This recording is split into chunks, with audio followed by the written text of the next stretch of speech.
总，进来。周局，有件重要的事情我要跟您说。嘘。怎么了？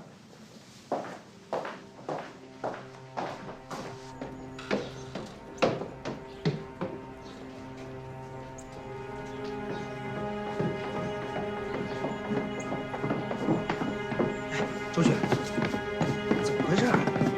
咱们公安局自己的地盘让人搞得鬼鬼祟祟的。少废话，说你该说的，别的以后再问。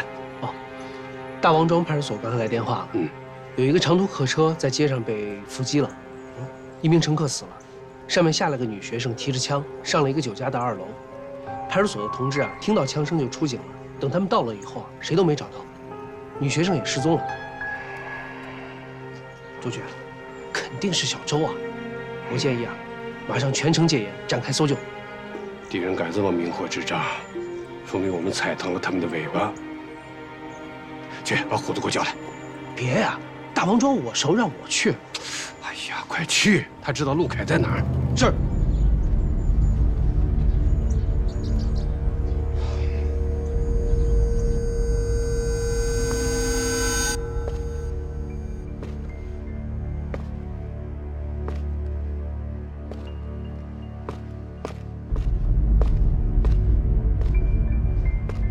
你可当心点啊！他妈的臭娘们儿，一定是属狗的，别待会儿咬你一口。他哪是要咬你呀？他是要亲你。谁让你不接着他的嘴亲他一口呢？还亲他？你可拉倒吧！有能耐你试试去啊！试试就试试，谁怕谁呀？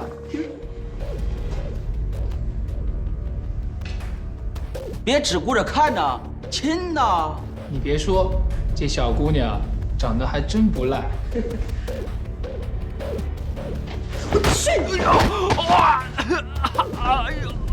山炮，知道姐姐这招叫什么吗？野驴踢腿，记住了吗？臭娘们儿，看我怎么打断你的腿！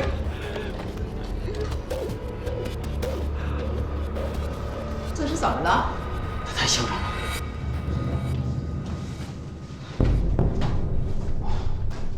小周同志，周公安，你还认识我吗？不成，我能拿刀。当然，我不只知道你不是邱福成的表姨，我还知道，当时你带上车的那个包里面装的是用非正规手段弄来的布鞋。可惜呀，小周同志，可惜你还嫩了点儿。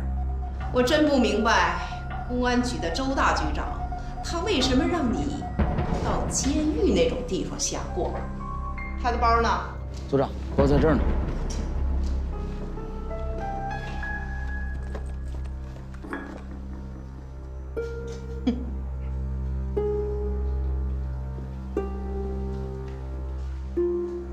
小周同志，如果我没猜错的话，这就是你此次跑到监狱来的收获。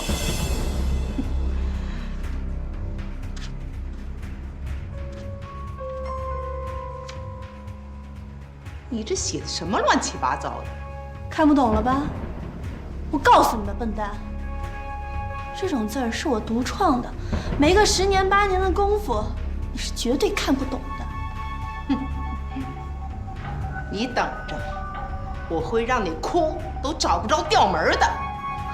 你跟我来。是，组长。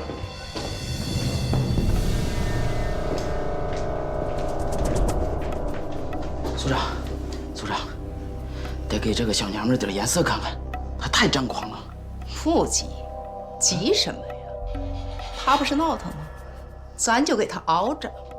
哼，我就不信了，一个女人不给她吃不给她喝，她能闹腾多久啊？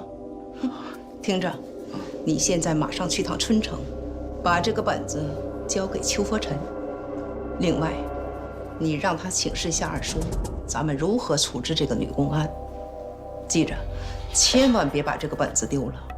既然是用密码写的，这里面就一定有二叔感兴趣的东西。是。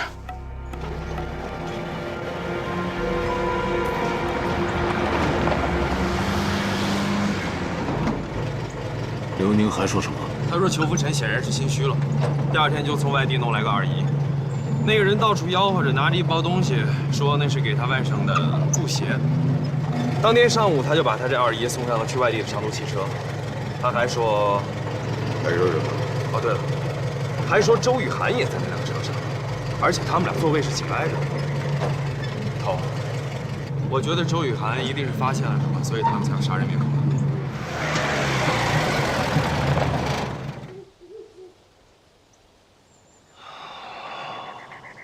那你再估计一下，周雨涵现在是死是活？这不好说啊。他还活着，一定是他调查山口俊一的时候掌握了重要的情报，而这些人也是冲着这些情报去的。但是，即便是他们找到周雨涵所记录的情报，也没什么大作用，因为周雨涵他有特殊的记录方式，除了他自己，别人都看不懂，所以啊，他暂时是安全的。即便是他们想把他怎么样，也要请示他们的上线，那我们就有了时间和空间。通知局电讯科，马上打开电台干扰信号，或者他们只能用人工联系的方式进行联络。只要盯住邱福臣，控制住所有要跟他联系的人，顺藤摸瓜就能找到周雨涵。是，你先回去，一旦发现可疑人物，立即抓捕，突袭侦讯。明白了，科长。你怎么办？机密。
什么情况？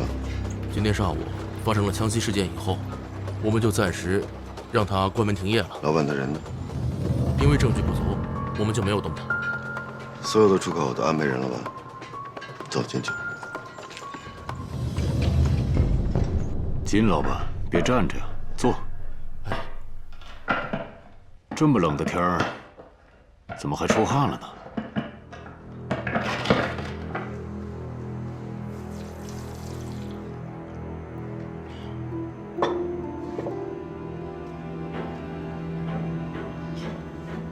给口水喝呗。熬不住了吧？想喝水行，把你的秘密告诉我，我让你喝个够。科长，这里有通道。金老板，老虎头上拍苍蝇，胆子够大的。不敢，不敢，不敢，不敢。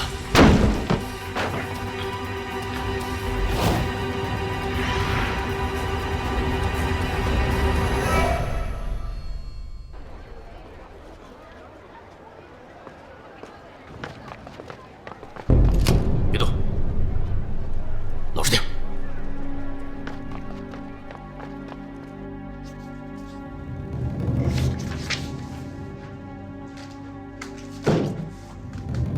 说吧，你把我们的人藏哪儿了？我为什么要告诉你？哎，共军是优待俘虏的，你这样做是违反纪律。冯小兵，到。你叫谁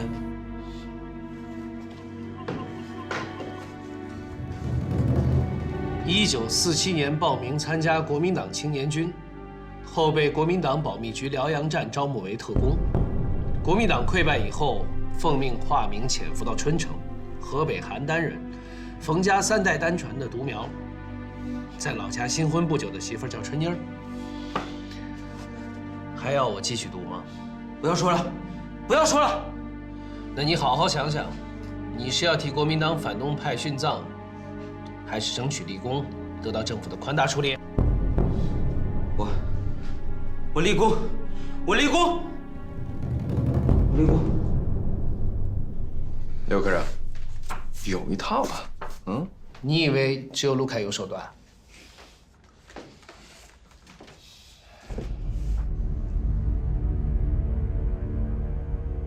你还是男人吗？哦，对，你不是男人，你是太监。老子是太监，你信不信我弄死你？来，有本事你就过来，我倒想看看你是怎么证明你不是太监的。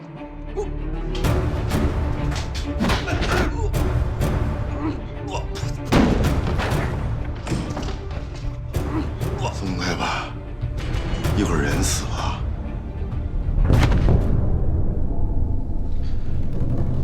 淘气。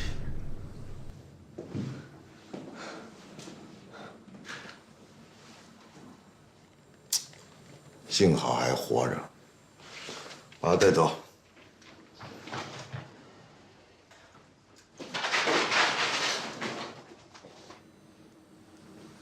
受不少苦吧？咱们俩可算是孟良交赞，谁也离不开谁了。先别急着谢我啊！今天救你的主要功臣那是刘宁，回头出去好好谢谢人家。你能先把我放下来吗？渴了吗？我给你倒杯水去。你别跟我贫了，赶紧把我放下来。那么着急啊？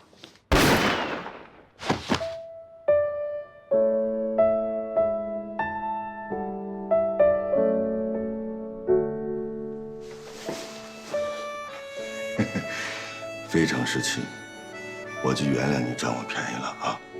自己能走吧？看来是不行。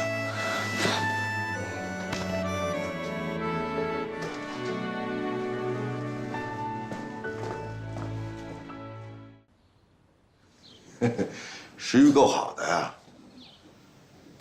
是这样啊，我已经把你的事儿向周局长汇报过了。你看这样行不行？趁我现在还有点时间，你把抚顺的情况跟我说一说，我一会儿还有别的任务。你还要去哪儿？啊，等你跟我说完之后，我再向您汇报，行吗？那好吧。这次我去抚顺之前，尽管我查阅了有关于苏联伯利军事法庭审讯日本战犯的记录，可是当我看到山口俊一的档案时，我立刻就发现了重大疑点。他的档案袋里只有一张登记表，而且登记事项那里几乎都是空白的。让我没有想到的是，接下来发生的情况却完全出乎我的意料。战犯管理所的张所长告诉我，在日本战败之后，被苏联人关押在伯利的日本关东军司令官山田乙三和日军731部队细菌生产部部长川岛清，已经在上个月由苏联人移交给了抚顺战犯区管理所。和他们一同移交的还有900多名日本战犯。在得知这个情况之后，我很兴奋，当即决定立刻提审山田乙三和川岛清。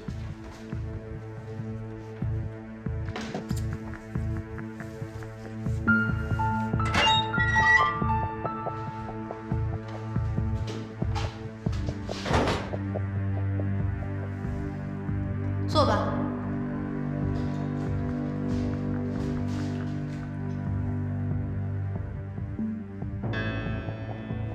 山田乙三，山田君，我是春城市公安局。私は中国の公安。这次来，我是让你辨认一个人。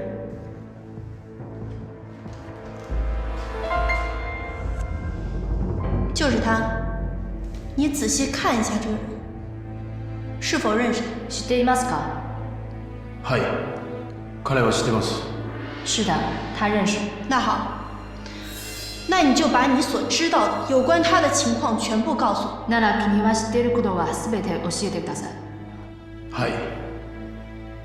この人は山口純一です。是的，这个人叫山口俊一，是日本关东军第731部队一部的部长，医学博士，少将军衔。一部的职责和任务就是对多种细菌和病毒进行研究和实验。山田乙三，你所说的对多种细菌与病毒进行研究与实验，指的是哪些细菌与病毒？言ってることはどんな菌とウイルスなんですか？ごめんなさい。専門な人じゃないので。因为我并非专业人员，所以对细菌和病毒的种类不是很了解，知道的不多。那你总该知道，在你们进行细菌战的时候，用的都是哪些细菌武器吧？知ってるか？はい。これらの武器は大体に分けて。这些武器大致分为包含鼠疫、霍乱、炭疽病、伤寒和肺结核病菌的各种类型的炸弹。那他们是如何进行研究和彼实验らはどうやって研究と実験するか。僕はソビエ連邦軍事法廷で。这些呢，我在苏联远东军事法庭上做过陈述。一部的研究与试验，大部分都是在活体的受验者身上进行的。活体？你所说的活体，是否就是指的是活人？生きている人なのか？はい。是的。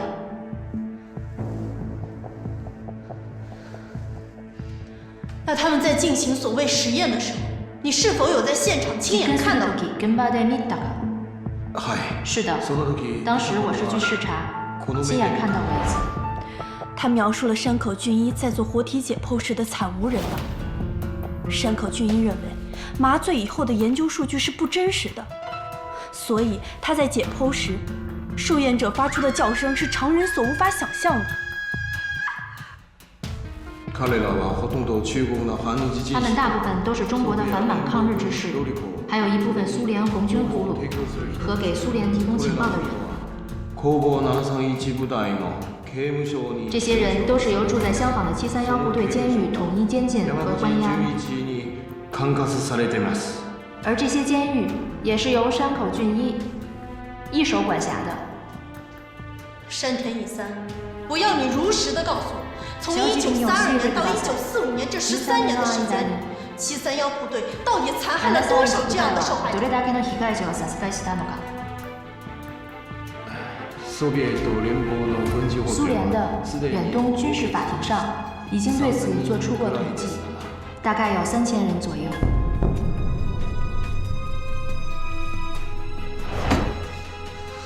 他在撒谎，他们这些编织内幕的人全部都在撒谎。因为在他们战败之前就已经销毁了大批的罪证，并且把大量的原始实验数据还有设备器材全部撤回到了日本藏匿了起来。可是美国人却跟他们达成了交易，以保证他们免于起诉作为条件，把那些数据还有材料据为己有，让那些细菌战犯逃避了东京审判。这也是他们拒不承认全部犯罪事实的原因所在。我真没想到，这个山口俊一这么的可恶。可怕呀！真正可怕的还远不止于此。你知道那个川岛清都说了些什么吗？他说什么？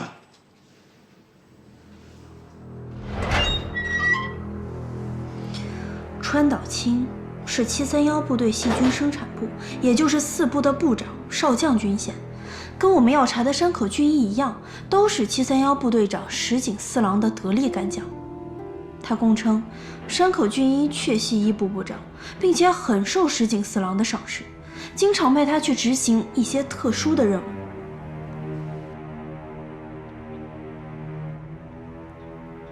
你所说的特殊任务，指的是什么？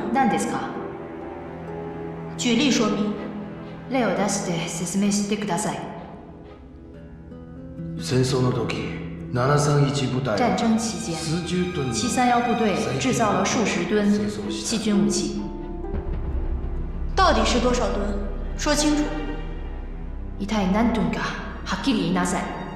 あ、僕は生産の担当だ。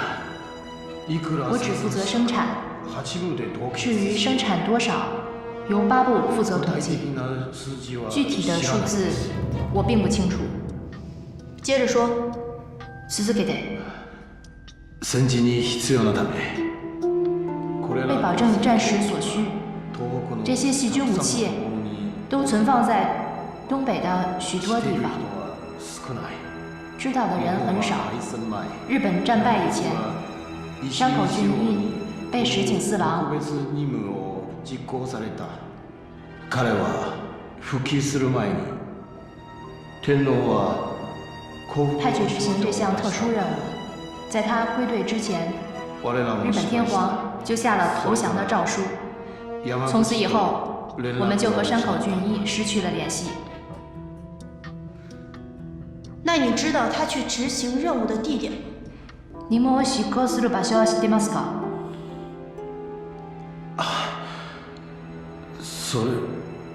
それは不知道，这是高度机密，确实不知道。如果知道的话，也许就不会和他失去联系了。那你知道山口俊一还有什么家人？山口俊一は他の家族はいますか？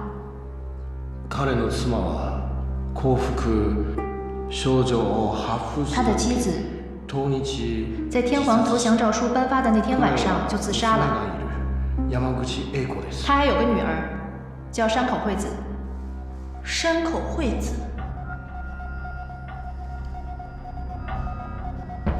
你见过她吗？会ったことありますか？ないです。没有。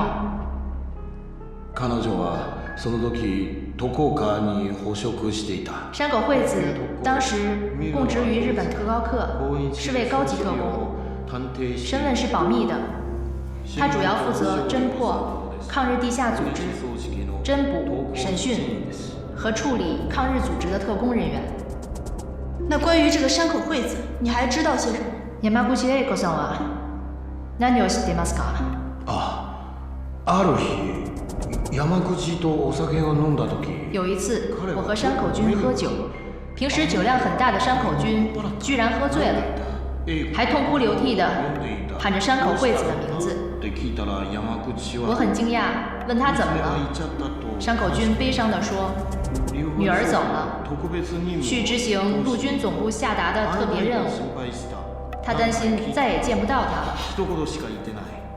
我再三追问怎么回事，山口君只说了一句：“他已经变成中国人了。”变成中国人是什么意思？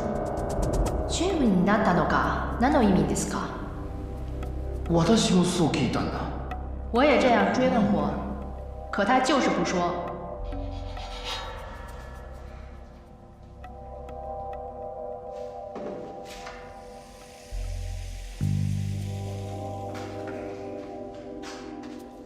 照片上的人你见过吗？この写真の人は知ってますか？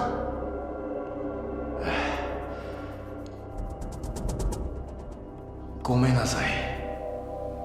非常抱歉，最近我的视力一直不好，况且也没有合适的眼镜，所以我不能确定照片上的人是不是山口惠子。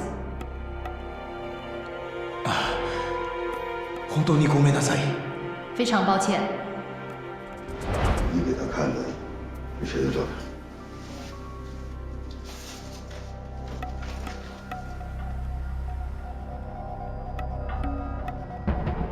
山口惠子。对，这是他小时候的照片，是我从军统缴获的机密文件里发现的。可是川岛清并没有确认他就是山口惠子。尽管他当时没有确认，但是从他当时的神情还有举止上来看，这个问题他撒了谎。那你说，崔胜文一直苦苦追寻的那个麻雀，会不会就是山口俊一的女儿？山口俊一，山口惠子。你的思维还挺天马行空的，不过也不排除有这种可能。如果是真的的话，那麻雀就有机可查了。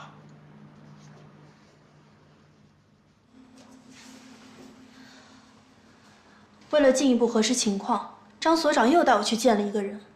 那个人姓刘，是当时731监狱里面做饭的一个中国劳工。他在指认了山口俊一之后，又跟我谈了一件事情。日本人曾经让老刘做过一个蛋糕，山口俊一亲自出门把蛋糕端了进去。随后，老刘就听到了一个年轻的日本女人在感谢山口俊一。她说她没想到爸爸会送给自己这样一件生日礼物。这么看，山口俊一是有一个女儿的。可遗憾的是，老刘并没有见到她的模样。而就是这个日本女人在执行陆军总部下达的特别任务。我查到，这个山口俊一，他应该知道谁是麻雀。那也就是说，崔胜元调查麻雀的方向是对的，而这个山口俊一身上隐藏了太多的阴谋了。不行，我得马上去找崔胜元，跟他好好谈一谈，让他把他掌握有关麻雀的所有情报都交出来。因为现在不是他个人恩怨的问题了，这关乎民族大义和国家安危。值得注意的是，山口俊一是研究细菌武器的恶魔，山口惠子也就是麻雀，他的电台偏偏在这个时候出现在春城，这之间有着必然的联系。不行，我必须现在马上把你送过去。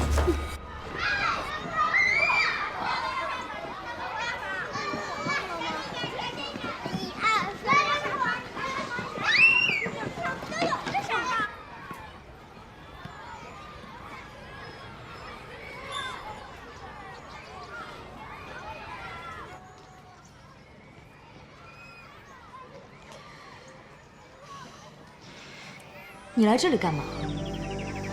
我正好路过这儿，见里边挺热闹的，我就看了会儿。路过这儿，我以为你来这儿盯崔胜文的呢。瞧你说的，他要来这儿，不早让你发现了吗？你盯着我干嘛？我盯着你了吗？不会是你心里有鬼吧？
林子里风大，也着凉。我很佩服你，在哪儿都能睡着。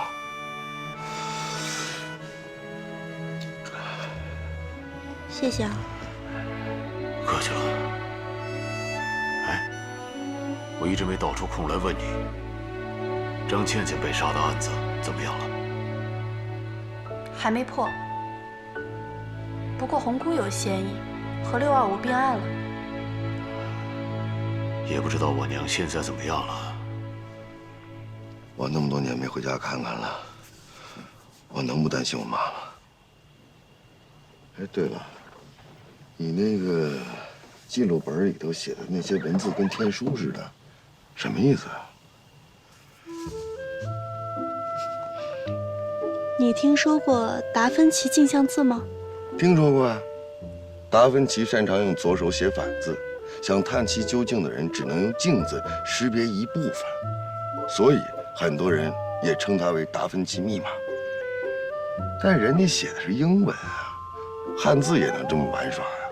当然了，我是受他的启发，把注音字母的形状稍微改变了一点点，所以才有了只有我一个人才看得懂的天书。怎么样，我厉不厉害？不是你神气什么呀？不就是拼音吗？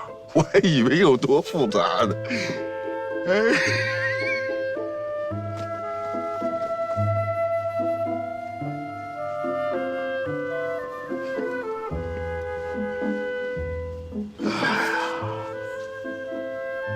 是穿上自己的衣服暖和。陆凯，你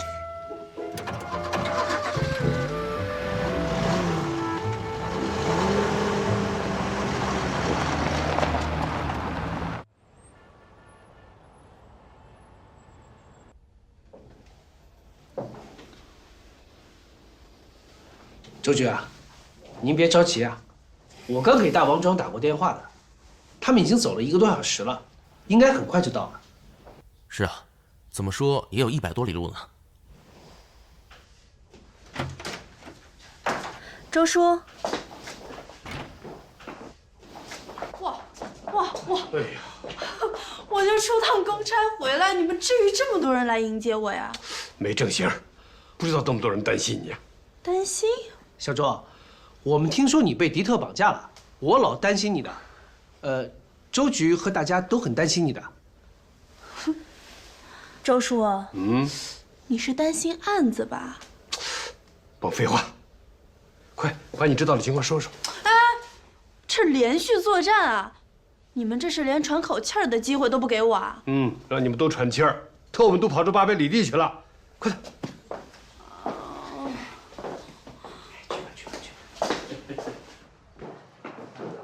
哎，陆先生，陆先生，这。升文睡了吗？啊，没有，在上面等你呢。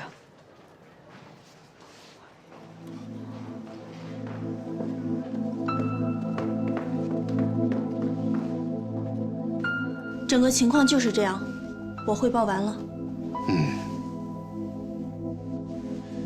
从目前的情况看，崔胜文之所以要劫持山口俊一，是想从他嘴里获知麻雀的身份，而麻雀的背后是一个大阴谋。老周啊，我同意你的分析，而且我认为这是一个新的情况，要尽快向厅里汇报。陆凯也是这么说的，而且他还认为，我们应该尽快地说服崔胜文主动投诚，把他手里掌握的有关于麻雀还有山口军一的情报全部都交出来，和我们共享，以方便我们尽快地追查到麻雀的行踪，向敌人讨还血债，为抗日烈士报仇。所以我建议将追查麻雀和625专案并案侦查。山口俊一被劫与竞争行动有关，但日特麻雀的身世与下落应另案侦查，不应并入625专案。周局，那对于那些已经暴露的敌特，咱们是抓是不抓？对他们不能轻易动手。那些我们已经监控的敌人，无非是敌人放在我们面前的幌子。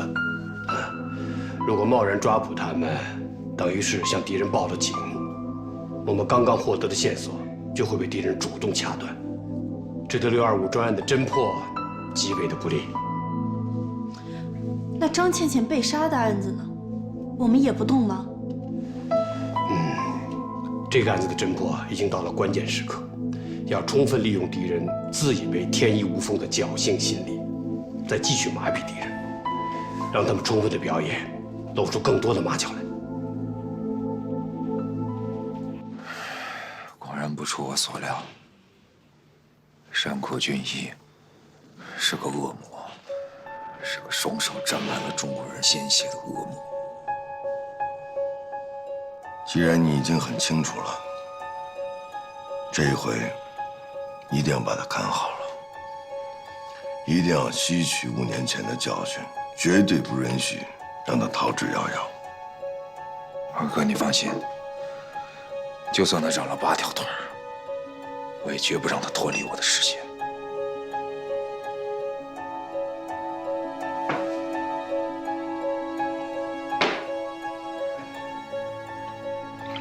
盛文啊，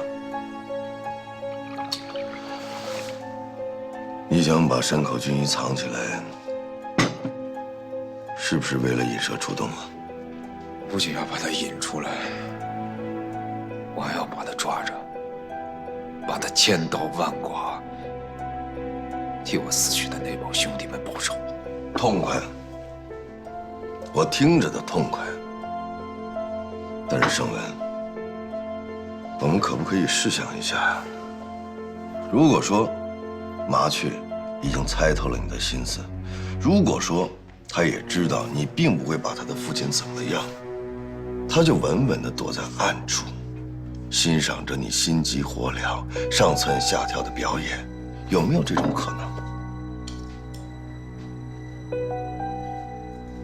退一步说，如果他真的被你演出来了，你告诉我，你有多大的把握将他生擒活捉，接受正义的审判？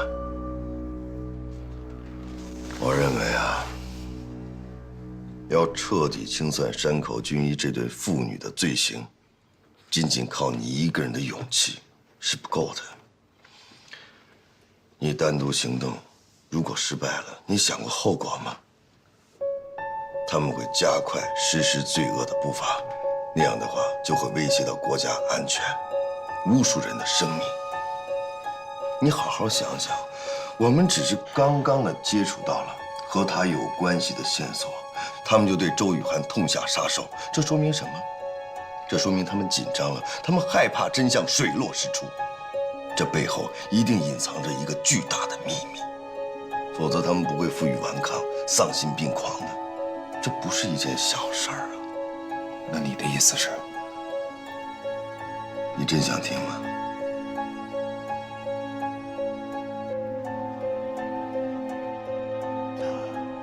交出山口俊一，你要主动去向人民政府自首，争取得到宽大处理。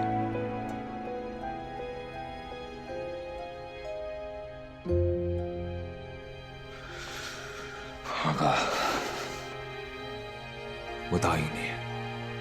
我希望尽快。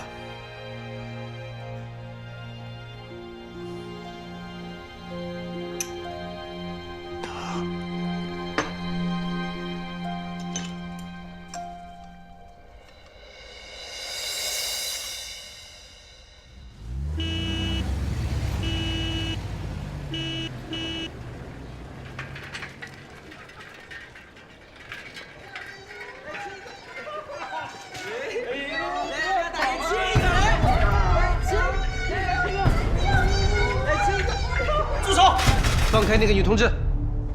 你们在干什么？我告诉你们，我可是公安局的。公安局的就了不起啊！快走开！地痞流氓！你们三个大男人欺负一个女同志，你们还有理了？你们别害怕。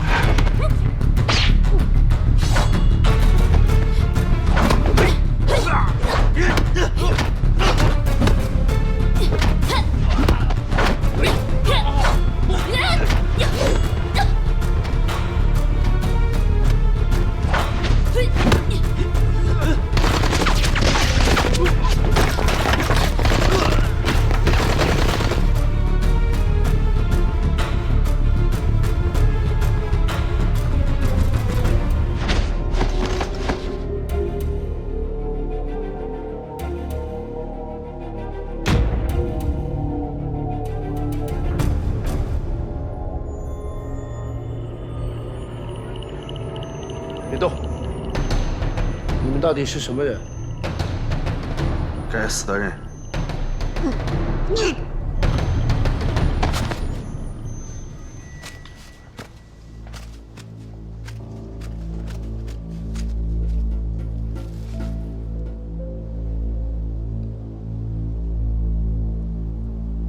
服毒自尽。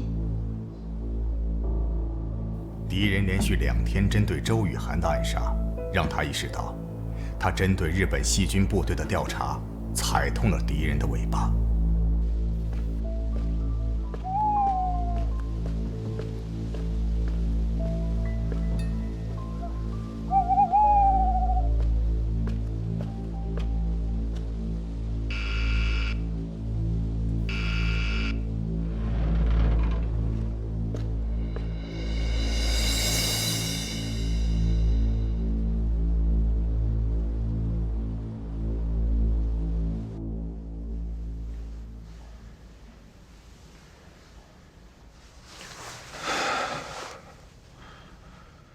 这么晚了找我来，一定有什么事儿吧？这么多天来，我一直为你提心吊胆的，生怕你有个什么闪失。用咱瞎想了。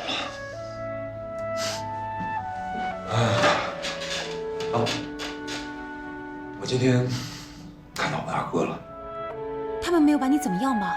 他们能把我怎么样？他们可是我的生死兄弟，而且没准以后还会成为我的好帮手。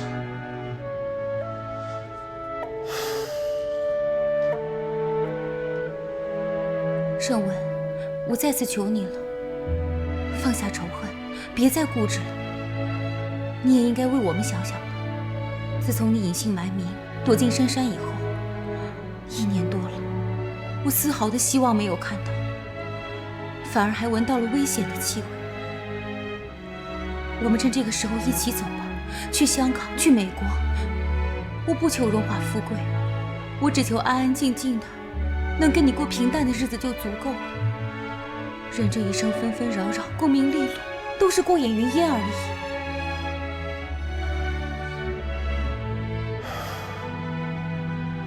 你想平平静静的过日子，在异国他乡终老一生，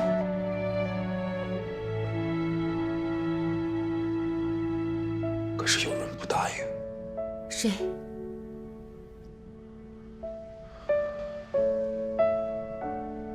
我那帮被日本人害死的兄弟们。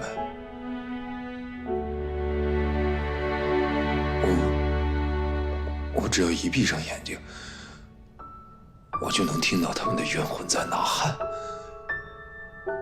崔胜文，崔胜文，替我报仇，替我报仇。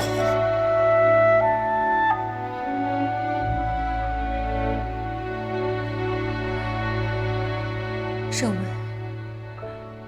无论发生什么事，我都会陪你在一起。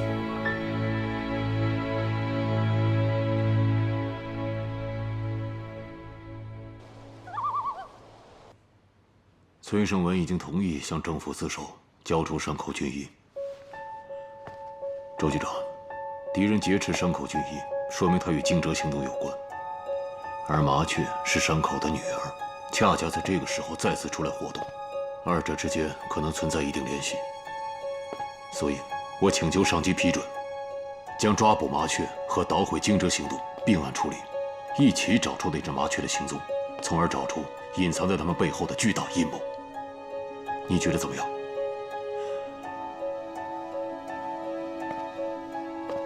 陆凯，你这个要求我不能同意。为什么呀？你能说说理由吗？你要什么理由啊？这还不清楚吗？我不清楚啊。我甚至都不理解啊。你不理解？我提醒你，你是个受党教育多年的干部，老同志。是，你是为革命做过一些工作，但是这不能成为你居功自傲的理由。甚至你违反了组织纪律，你还浑然不知。哎呦，我居功自傲？局长，您得说清楚，我浑然不知什么呀？你最大的问题就是，把个人感情和工作混为一谈，忽略了全局工作的重点。我们现在的工作重点是破坏敌特的惊蛰行动，不是追查麻雀的下落。而你过分地夸大了崔胜文个人的作用，这还不够吗？我绝对没有。您冤枉我了，我向毛主席保证，我绝对没有。周局长，这个麻雀的存在，它不是虚构的，而且它会成为我们侦破惊蛰行动的重大阻碍。我承认，这一切都是基于我的设想与推断，但这不是没有可能的。但大胆设想，小心求证，这不就是我们的工作方法吗？即便是这样，你也不能违反组织纪律。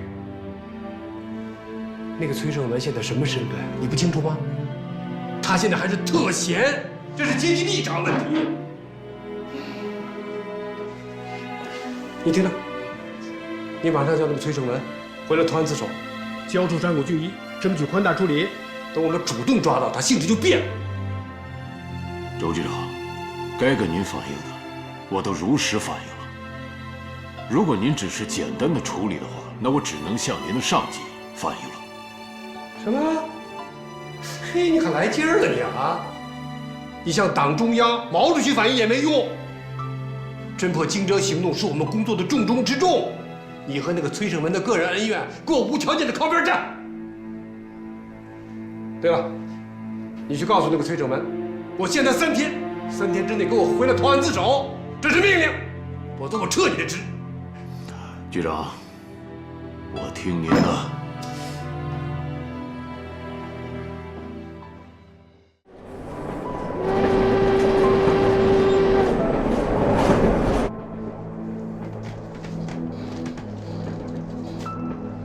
一个人的言行举止，很可能会暴露他不该暴露的东西。从现在开始，你不要再叫我长官了，以免被别人发现你军人的身份。当然，这也是为了安全。那我是叫您亲爱的呢，还是 darling 呢？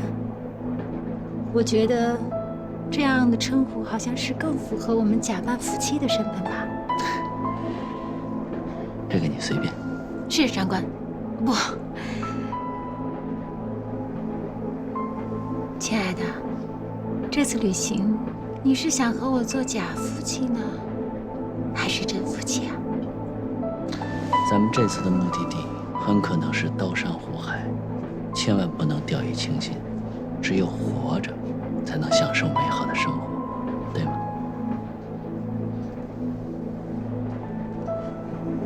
？Darling, do not want to say anything about the trip to Macau. 愿我们能活着回来。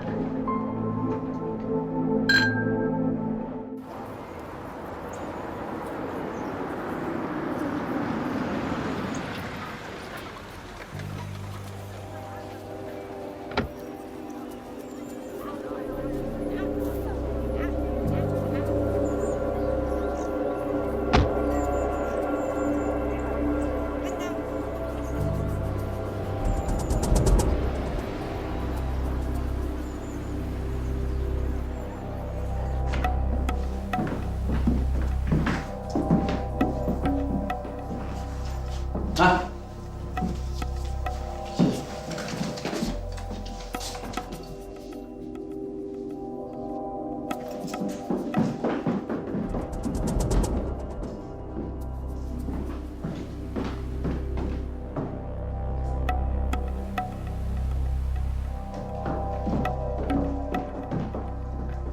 兰兰，饭菜一会儿就到，咱吃完了就过去。亲爱的，都听你的。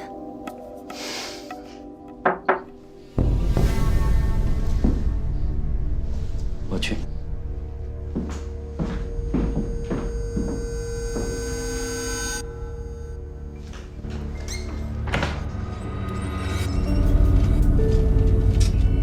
先生，你点的菜到了，这么快？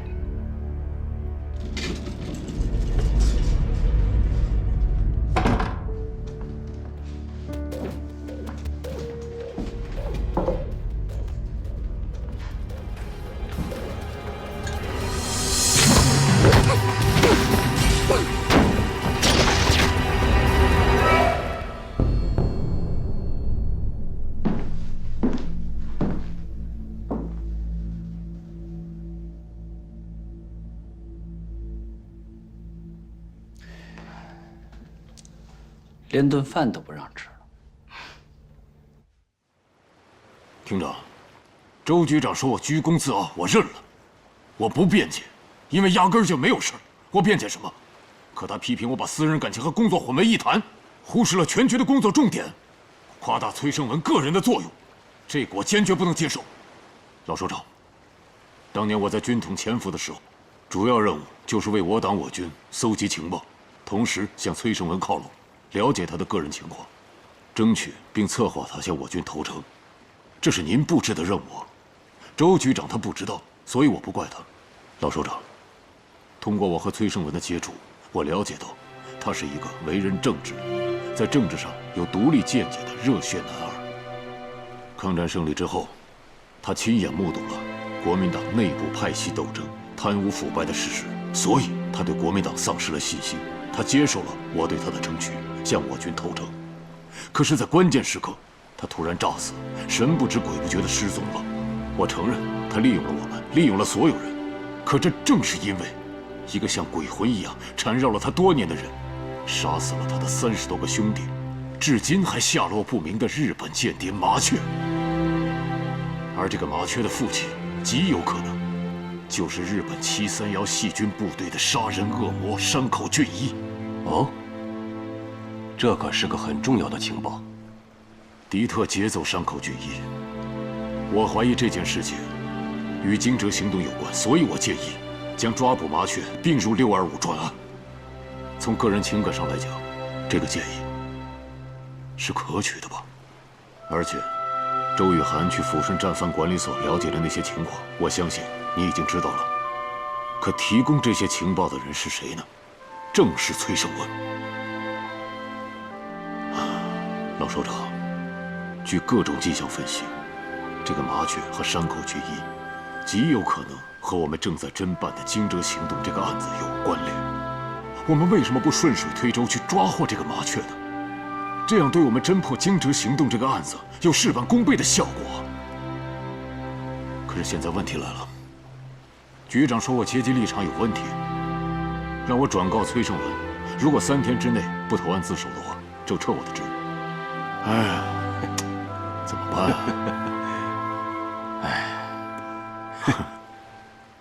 老周这个人呐，脾气是急了点儿，但是他现在重任在肩呐，压力巨大呀，说话硬邦了点儿，也可以理解，你说是吗？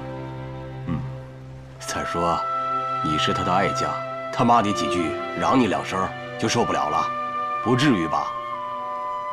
咱们搞侦查工作的，有特殊的修养，要学会控制自己的情绪，你说呢？最近我们做了一项情报分析，国民党保密局也在积极寻找日寇藏匿在大陆上的细菌武器，恐怕这就和他们这个惊蛰行动是有关联的。关于这个崔胜文，我的态度是明确的，只要他投案自首，交代清历史问题，我们一定会给他一个光明的未来。陆凯啊，拯救一个人的灵魂，比消灭他的肉体要困难得多呀。再说，如果我们能成功地抓获这个麻雀，那对揭露日寇的暴行和国际反华势力、反人类道义的行径会产生重大的影响。你尽快安排我和崔胜文见面，由我去请示上级领导。行了，走吧。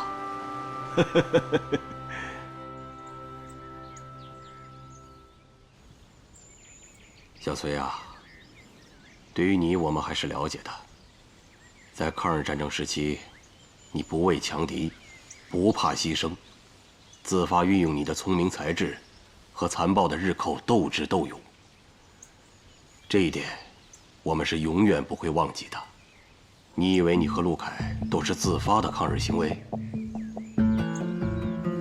不是的。比如营救战俘和取证日本细菌作战部队的暴行，其实这些啊，都是我交给陆凯的任务。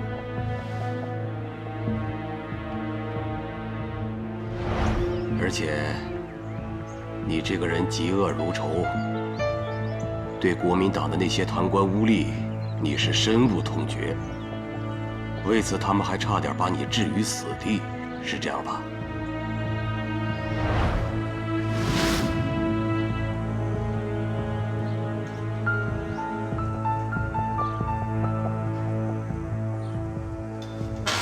所以，副站长，你们军统管天管地，还管到老子的警备司令部来。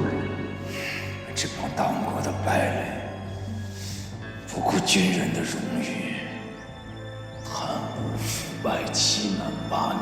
党国有你们这样的军人，悲哀。少他妈给我扯这些没用！阵8年，老子也是带着弟兄们低着那脑袋打过来。老子现在只不过是弄了点汉奸的钱财，玩了几个他们的女人，这他妈的算个屁呀！啊，值得你3番5次的向上峰举报我？你果然胆大包天，保密局的人都敢动。保密局？保密局在我眼里算个屁！既然你敢摸老虎的头，那就要有被老虎拍死的觉悟。张副官，先杀了他们！当国的败类，军人的耻辱！当然，我知道你一直有一个心结，直到今天也没有解开。就是48年10月，你决定投奔光明，在赶往和我军接头地点的途中，你的吉普车突然发生了爆炸，于是你就认为是我们不讲信用，是共产党背信弃义，搞了这次阴谋。我说的对吧？小崔啊，你一直追着陆凯，要能够证明那不是我们所为的物证。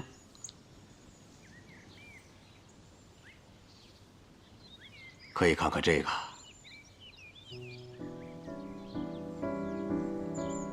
这是你的兄弟曹创当年截获的电文，就是保密局下达的对你的密裁令。你可以特别留意一下截获电文的时间。当时曹创在抄收电文，这个时候你的吉普车已经出了门口，那就是说他在截获电文和你吉普车出门这2件事情，在时间上是重叠的。曹创为了营救你，他冒险用明码电报通知了陆凯。你投诚的意愿已经暴露了。陆凯为了营救你，立刻带人赶赴接应地点，但是万万没有想到，在半路上有不明身份的人员对他进行了狙击，于是延误了他到达接应地点的时间。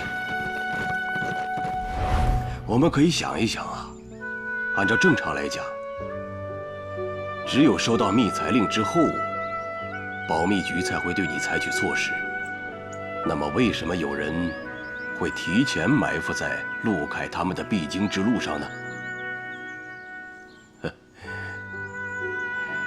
小崔啊，你不要忘了，如果我们共产党真的要杀你的话，那当年警备司令秘密处决你的时候，我们就用不着出手相救了。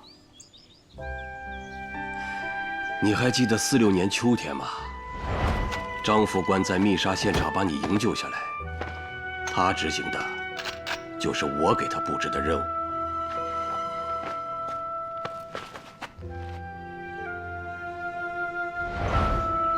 张副官是我的救命恩人，我一直都想当面对他表示我的感恩之心。你永远也见不到他了。在营救你的第2天，他就牺牲了。但是他的牺牲，同样也是为了营救你。虽然我已经命令张副官立即撤退，但是他年轻气盛啊，非要再回到办公室去取一份密件，把他带回解放区。不料被警备司令给扣押了。敌人对他进行了残酷的审讯。但是张副官始终咬紧牙关，没有承认自己的真实身份和营救你的内幕。狡猾的敌人恼羞成怒啊！为了撬开他的嘴，决定在他身上使用从美国中央情报局引进的吐真剂，学名叫做硫苯水钠。这种东西啊，可以使人的大脑失去对自己行为的控制。可以在无意识当中对别人的提问做出应答。药效发作以后，说假话比说真话更加难受。但是张副官没有让敌人的阴谋得逞，他有意激怒了敌人，从警备司令手上抢下了注射器。这个结果，恐怕我们都能够想到。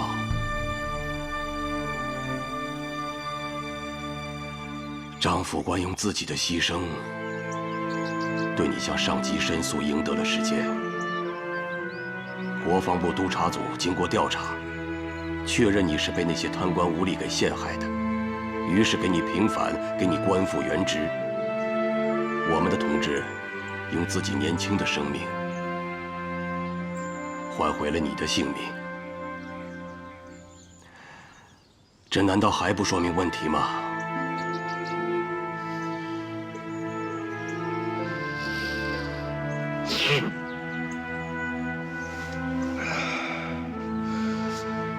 共产党言而有信，保证守战。张副官更是视死如归，堪称仗义英雄。我崔胜文必将永世不忘，感念终生。啊，至于说到那次爆炸，我从来不认为那是个巧合。干我们这一行的应该永远记住，在这个世界上从来就没有什么巧合。你吉普车爆炸，那是有人蓄意而为，其目的就是想挑拨离间，借刀杀人。而且我还认为，这个在你车上安放炸弹的人，一定是感受到了来自于你的某种威胁。你不死，他就要在恐惧当中惶惶不安。那么我们可以想一想，在当时是谁因为对你的恐惧和恨，一定要置你于死地呢？麻雀，就是那个日本间谍。这么多年，我从来没有停止过对他的追捕。这个双手沾满了中国人民鲜血的日本间谍麻雀，我们是绝不会放过他的。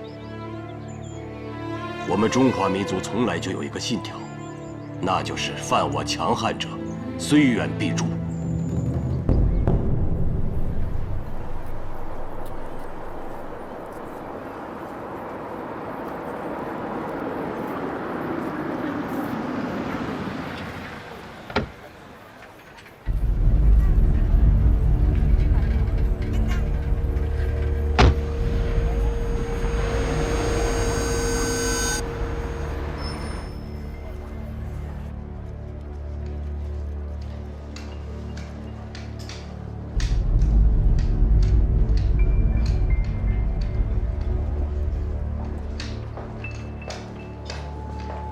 站住！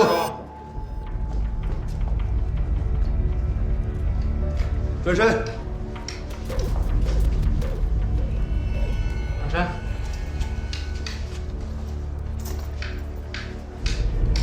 行了，包拿过来。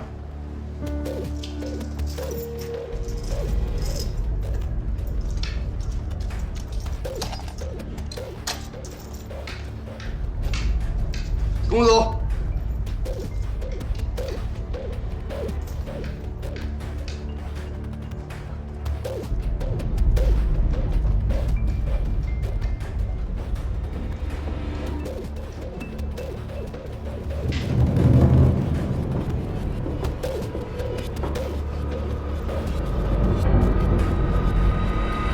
你是曹创曹先生吧？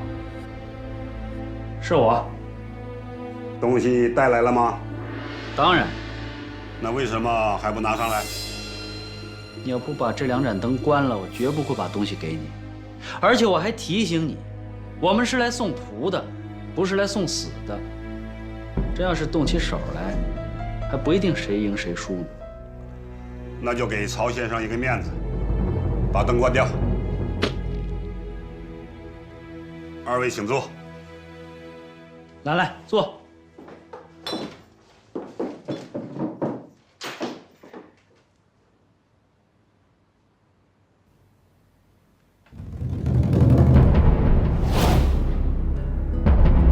那个叛徒名叫田园，被他处出卖的同志已经达32人之多。组织上要求你，无论在任何情况下，一旦发现他，立即处决。曹先生，可以把地形图交出来了吧？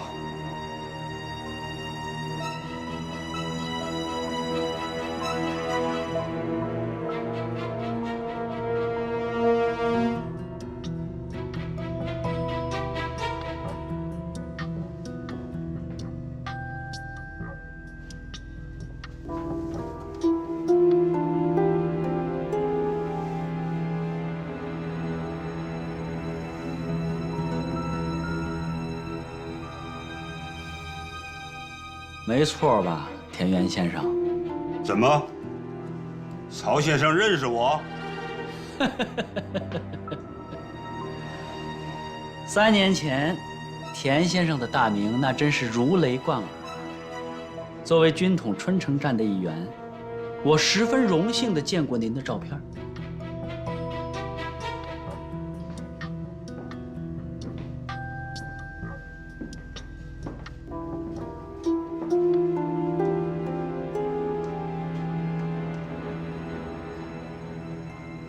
我怎么对你没有印象？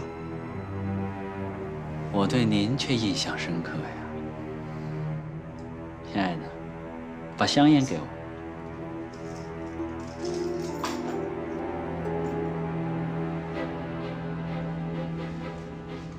哈德曼香烟，来一个。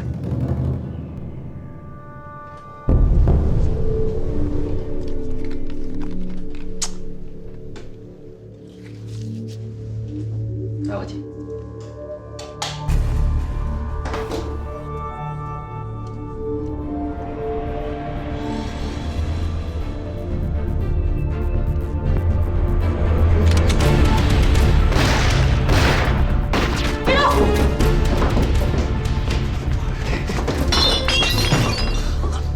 说，你们到底是什么人？不说是吧？我说。说，我们是自由中国运动先导团的。什么自由中国运动？说清楚。自由中国运动是由美国中情局组建的情报组织，是他们对国民党情报局失去了信心之后才组建的。那田园担任什么职务？田园是我们先导团的副团长，是美国人委派的。你们接下来的任务是什么？田园接受命令，利用保密局军事特派员的身份，代号黑桃 K， 潜伏到大陆。此行是明修栈道，暗度陈仓。什么道？什么仓？说清楚点儿。道是指他利用特派员身份，联络东北各地国军残部举行暴动。仓就是把东北潜伏网接管到手里，为第三方势力美国人服务。去你妈的美国人吧！不许动！不许动！不许动！别动！把手放下！刘飞，刘飞，放下。